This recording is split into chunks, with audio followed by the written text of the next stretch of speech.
아이스 브레이커는 하나만 고를 수 있다면 과거로 여행을 하시겠는가 아니면 미래로 가보시겠는가 하는 부분들 나눠보시기 바랍니다. 창세기 37장부터 41장까지는 세 꿈 이야기가 나오죠. 요셉 본인의 꿈, 그리고 바로 두 관원의 꿈, 그리고 마지막 바로 왕의 꿈입니다. 하나님께서는 이 꿈을 주셔서 요셉을 형통하게 하시고 아브라함 언약을 이루어 가십니다. 특별히 이것은 개인적으로도 큰 영예였는데요. 역사 전면에 등장하는 그러한 요셉의 길이 펼쳐집니다. 가정도 아니고 장관도 아니고 제국의 대안으로서 그렇게 전면에 등장합니다. 말씀과 나눔 보겠습니다. 바로가 두 가지 흉흉한 꿈을 꾸고 번민하는데 아무도 그 꿈을 해석하지 못하죠. 요셉 해석대로 술 맡은 관리가 복직된 지 2년 후에 일어난 사건입니다. 성경 40장 23절은 술 맡은 관원장이 요셉을 기억하지 않고 잊었다. 얼마가 흘렀냐? 2년이 흘렀다. 이렇게 기록하고 있습니다. 이게 세상 사람들의 태도죠. 쉽게 은혜를 망각합니다. 만 2년 후다. 그렇게 성경이 말씀할 때 요셉 나이 30세였습니다. 예수님도 30세 때 공생애를 시작하셨고요. 구약에 보면은 레위인들이 출가하는 나이도 30세입니다. 그래서 딱 때에 맞게 되었는데 참 고생길이었죠. 특별히 뭔가 크게 기대할 만한 그 꿈 해석을 했는데도 불구하고 사람들은 모두 그를 잊었습니다. 심지어는 은혜를 입은 사람들 기억 속에서 사라졌습니다. 하지만 중요한 사실은 하나님이 그를 잊지 않으셨다는 것입니다. 그리고 사람들이 그를 잊지 못하게 하십니다. 내가 실수하지 않았는데 또 영문도 모르는데 지금 감옥 같은 삶을 살고 계십니까? 하나님이 잊지 않고 계시다 하는 그 사실을 잊지 마시기 바랍니다. 크리스천들은 절망이나 낭망에 그칠 사람들이 아닙니다. 왜냐하면 바로 그 시기가, 그 자리가 하나님을 바랄 만한 그러한 자리이기 때문입니다. 사도 바울이 옥에 갇혔을 때 에베소, 빌립보, 골로새 위대한 바울 서신들이 쓰여졌고요. 20세기의 순교자라 불리는 본 회퍼가 옥에 갇혔을 때 제자도에 대한 그러한 많은 저술들이 나왔습니다. 우리가 잘 아시는 한국의 명강사 김동길 박사님 생전에 그런 말씀 하셨습니다. 내 최고의 은인은 고 박정희 대통령이시다. 그분을 감옥에 가둔 사람이거든요. 바른 소리 한다고? 그게 왜 그렇습니까? 그러니까 내가 그 감옥 안에서 하도 할 게 없어가지고 이미 교수인데 그동안 책을 안 읽어서 계몽사상가 책을 250권을 봤네.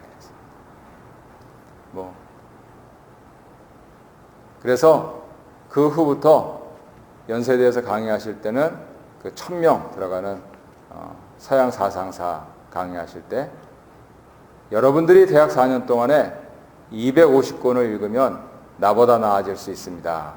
여러분은 젊고 똑똑하니까요. 이렇게 학생들에게 교훈을 주셨답니다. 이 감옥 같은 이민의 삶에서 몇 권 읽으셨습니까?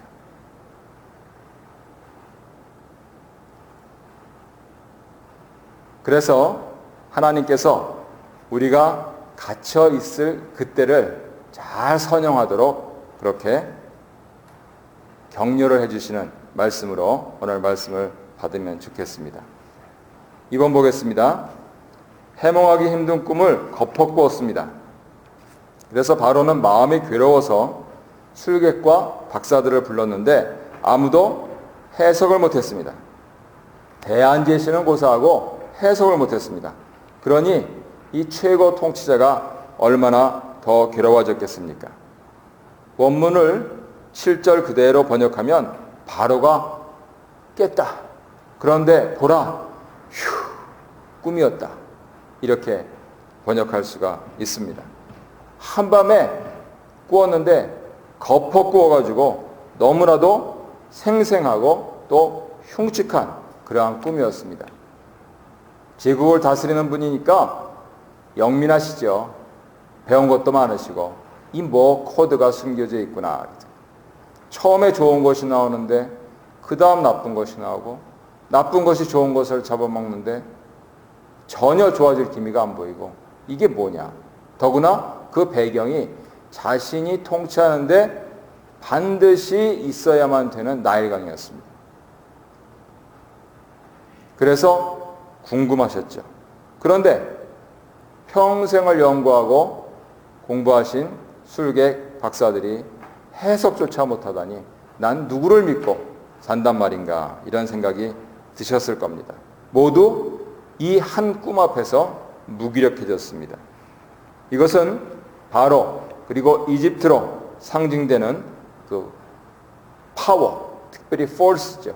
그것을 숭상하는 세상 제국의 무력함을 보여줍니다.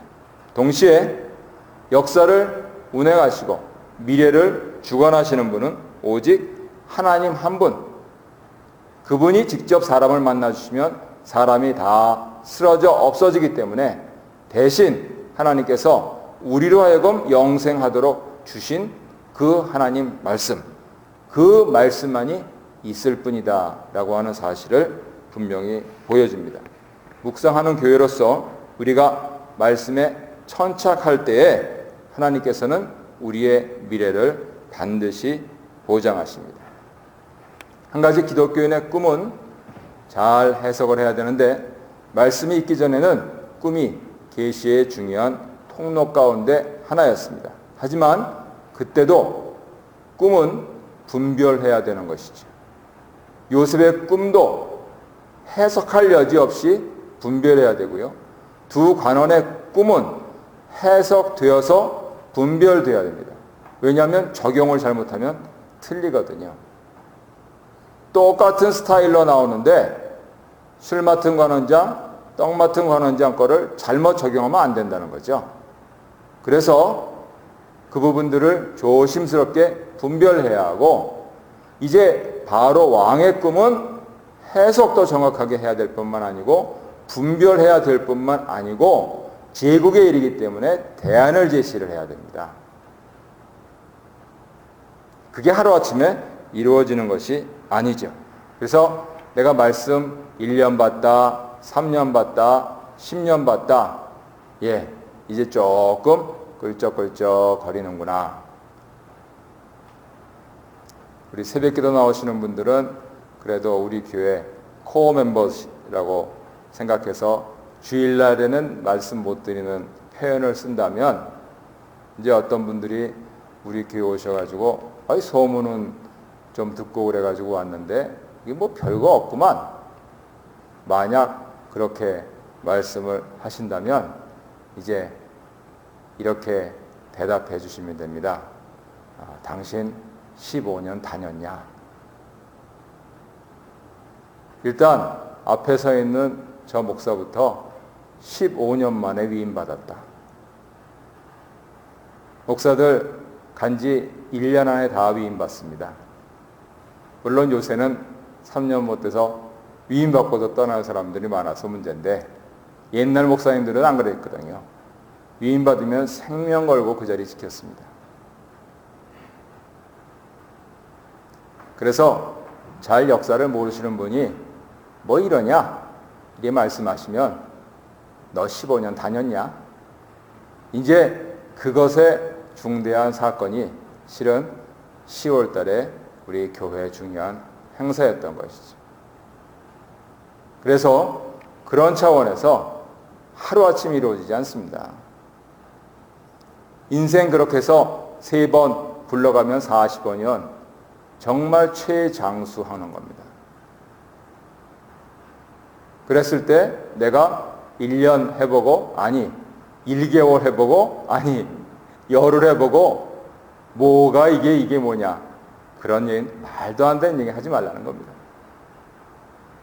1년 해봤으면 10년 해야 되고, 10년 해봤으면 100년 대기를 세운다 하는 것이 하나님을 믿는 신앙인들의 바른 자세죠.